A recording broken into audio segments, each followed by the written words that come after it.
নমস্কার বন্ধুরা, হেসেল বনলক্ষীতে আপনাদের সকলকে স্বাগত।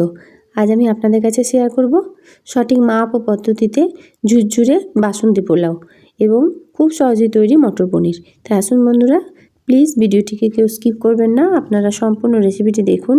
এইরকম ঝুরঝুরে পোলাও ও মটর পনির বানিয়ে নিন, দেখবেন খেতে কিন্তু দুর্দান্ত হবে। তবে এখন শুরু করা যাক সহজ দুটো রেসিপি।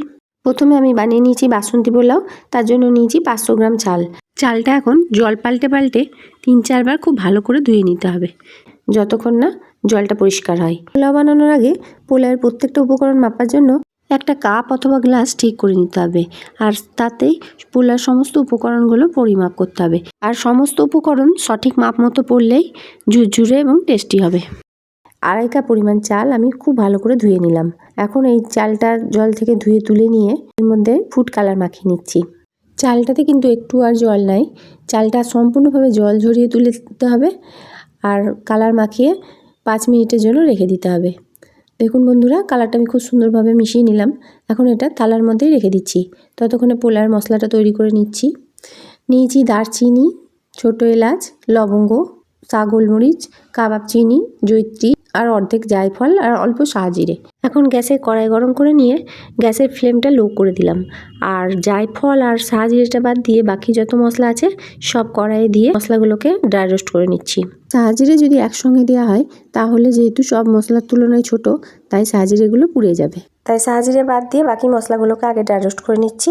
দেখুন বন্ধুরা, সব মশলাগুলো ড্রাই রোস্ট করা হয়ে গেল। এখন গ্যাসটা বন্ধ করে দিলাম, তারপর শাহজিরেটা দিয়ে নিয়ে নিচ্ছি।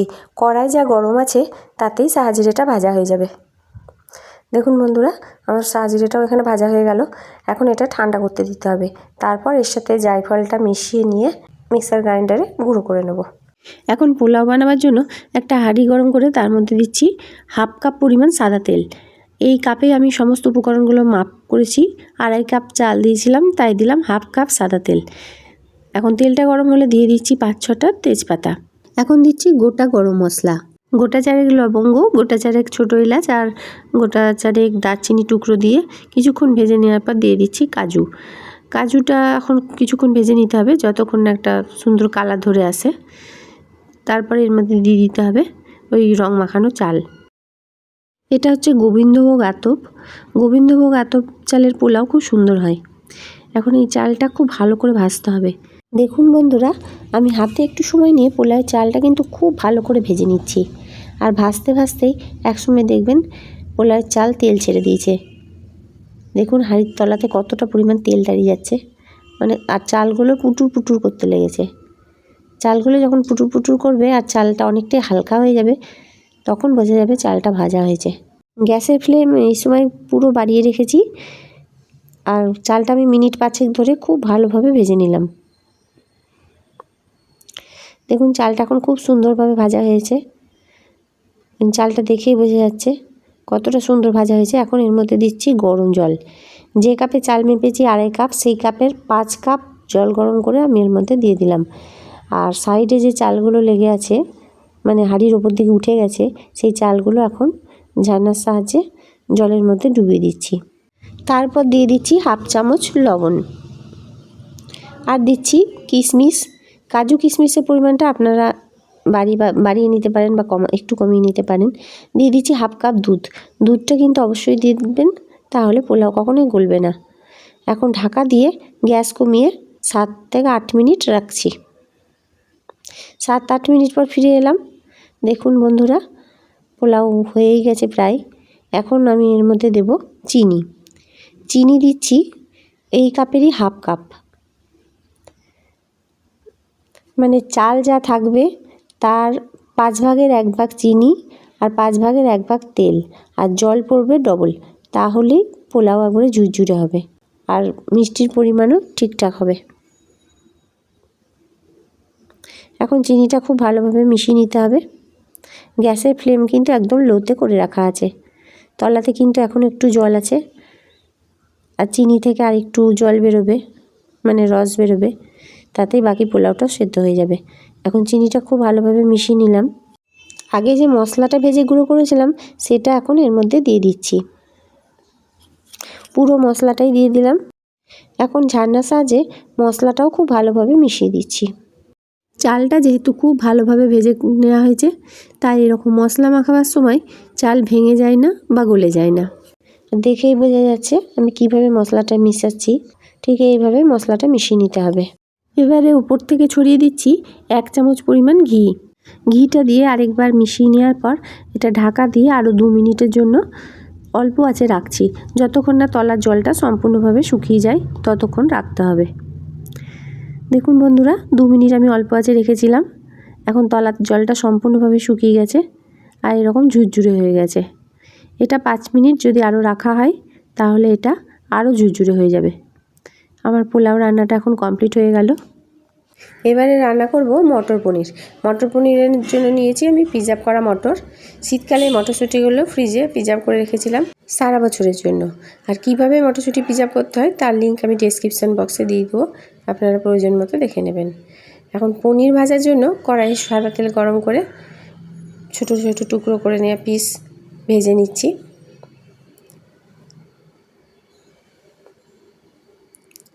বেশি ভাজবো না, খুব হালকা করে পনিরগুলো উল্টে পাল্টে ভেজে নেব। আমি যে মটর পনিরটা তৈরি করছি সেটা সম্পূর্ণ নিরামিষভাবে বানাচ্ছি। আপনারা যে কোনো নিরামিষের দিনে এইভাবে পোলাও আর মটর পনির তৈরি করে নিতে পারেন। খেতে কিন্তু দুর্দান্ত স্বাদের হবে। আর রেসিপিটা যদি আপনাদের ভালো লাগে তাহলে প্লিজ লাইক, শেয়ার এবং কমেন্ট করবেন। আর যে সকল নতুন বন্ধুরা রেসিপিটা দেখছেন তাদের যদি ভালো লেগে থাকে তাহলে চ্যানেলটিকে সাবস্ক্রাইব করে দেবেন। তার সঙ্গে পাশে থাকা বেল আইকন অবশ্যই প্রেস করবেন, যাতে আমি যখনই কোনো নতুন ভিডিও ছাড়বো আপনাদের মোবাইলে আগে পৌঁছাই। পনিরগুলো ভাজা হয়ে গেলে ওই তেলে দিচ্ছি তেজপাতা আর গোটা গরম মশলা। এইগুলো 30 সেকেন্ড মতো ভেজে নিচ্ছি। এখন একটা মশলা তৈরি করে নিয়েছি। 10 মিনিট আগে 1 টেবিল চামচ কিশমিশ, 1 টেবিল চামচ চালমগজ আর 10-12টা কাজু ভিজিয়ে রেখেছিলাম। সেটা এখন জল দিয়ে মিক্সার গ্রাইন্ডারে মিহি পেস্ট বানিয়ে নিচ্ছি। এখন সেই পেস্টটা এই তেলের মধ্যে দিয়ে দিচ্ছি। আর মিক্সারে বাটি ধোয়া জলটাও দিয়ে দিলাম। এখন এটা খুব ভালোভাবে কষিয়ে নিতে হবে আর সমানে নেড়ে যেতে হবে, যেহেতু এতে কাজু দেওয়া আছে। এখন এর মধ্যে 1/2 চামচ জিরে আর ধনে গুঁড়ো মিশিয়ে দিয়ে দিলাম 1/2 চামচ কাশ্মীরি লঙ্কা গুঁড়ো আর 1/2 চামচ ঝাল লঙ্কা গুঁড়ো। এখন মশলাটা খুব ভালোভাবে কষতে হবে আর সমানে নেড়ে নেড়ে কষতে হবে, কারণ যেহেতু কাজু দেওয়া আছে কড়াইয়ের তলাতে খুবই লেগে যায়। মশলাটা কষতে কষতেই দিয়ে দিচ্ছি 1/2 চামচ লবণ আর দিচ্ছি 1/2 চামচ চিনি। এখন মশলাটা কষতে হবে যতক্ষণ না তেল ছেড়ে আসে, ততক্ষণ অবধি মশলাটা খুব ভালোভাবে কষিয়ে নিতে হবে। আর এখনই দিয়ে দিচ্ছি কাসুরি মেথি, 1 টেবিল চামচ কাসুরি মেথি হাতে করে ক্রাশ করে দিয়ে দিলাম। এতে সেন্টটা খুবই ভালো হয়, তাই এটা অবশ্যই দেবেন। এখন মশলাটা কষিয়ে নিচ্ছি। এখানে আমি পনির নিয়েছিলাম 250 গ্রাম আর প্রিজার্ভ করা মটরশুঁটি নিয়েছি 1 বাটি। পরিমাণটা আগে বলা হয়নি তাই এখন বলে দিলাম। দেখুন বন্ধুরা, মশলা থেকে সমস্ত তেল ছেড়ে এসেছে। এখন এই মটরশুঁটিটা এর মধ্যে দিয়ে দিয়েছি। মটরশুঁটিটা ফ্রিজ থেকে আগেই বার করে রেখেছিলাম, বরফ ছেড়ে গেছে, ঠান্ডাও কেটে গেছে। এখন মটরশুঁটিটা এর মধ্যে খুব ভালোভাবে কষিয়ে নিতে হবে। আমি যে মটর পনিরের তরকারিটা বানাচ্ছি সেটা সম্পূর্ণ নিরামিষভাবে বানাচ্ছি। আপনারা যে কোনো নিরামিষ দিনে এই ধরনের রেসিপি লাঞ্চে বানিয়ে নিতে পারেন। পোলাও আর মটর পনির কিন্তু একসঙ্গে খেতে খুবই ভালো লাগে। দেখুন বন্ধুরা, মটরশুঁটিটাও আমি খুব ভালোভাবে কষিয়ে নিলাম। এখন এর মধ্যে দিচ্ছি 1 বাটি দই। দইটা আমি মিক্সার গ্রাইন্ডারে একবার ফেটে নিয়েছি। আর দইটা যখন দেবেন তখন নর্মাল টেম্পারেচারে দই দেবেন। ফ্রিজ থেকে বার করে ঠান্ডা দই কখনোই দেবেন না, তাহলে কিন্তু কেটে যেতে পারে। এই সময় আমি গ্যাসের ফ্লেমটা লো করে দিয়েছি আর সমানে নেড়ে যেতে হবে যতক্ষণ না দইটা ফুটতে শুরু করে। দইটা ফুটতে শুরু করলে দইটা আর ফাটার কোনো চান্স থাকবে না, তাই এই সময় সমানে নেড়ে যেতে হবে।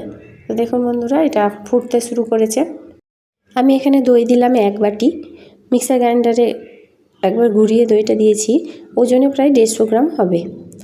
এখন এটা ফুটতে শুরু করেছে আর মিক্সারে বাটি ধোয়া জলটাও দিয়ে দিলাম, কারণ কিছুটা দইয়ের মধ্যে লেগেছিল। এখন এর মধ্যে দিয়ে দিচ্ছি ভেজে রাখা পনির।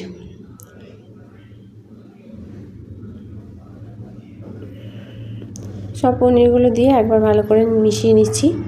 তারপর এর মধ্যে দিচ্ছি আরেকটু চিনি, আরও 1/2 চামচ মতো চিনি দিয়ে দিলাম আর দিয়ে দিচ্ছি শাহি গরম মশলা, কারণ যেহেতু নিরামিষ তরকারি একটু মিষ্টি মিষ্টি হলে ভালো হয়, তাই আরেকটু পরিমাণ চিনি দিলাম।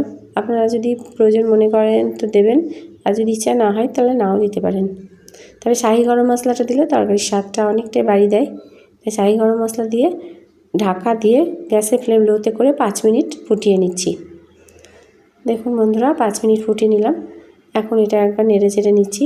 পনিরের তরকারিটা আমার হয়ে গেছে, এর থেকে বেশি আর রসটা মারবো না, তাহলে ঠান্ডা হলে আরও জমে যাবে। তাই এই পরিমাণ রসই এটা রাখতে হবে। আশা করি আজকের রেসিপি দুটো আপনাদের ভালো লাগবে। আর যদি ভালো লেগে থাকে তাহলে প্লিজ কমেন্ট করবেন, আর লাইক দিতে যেন ভুলে যাবেন না। আমার মটর পনিরের তরকারিও হয়ে গেল। সমস্ত রেসিপিটি দেখার জন্য হেসেল বনলক্ষ্মীর তরফ থেকে অসংখ্য ধন্যবাদ।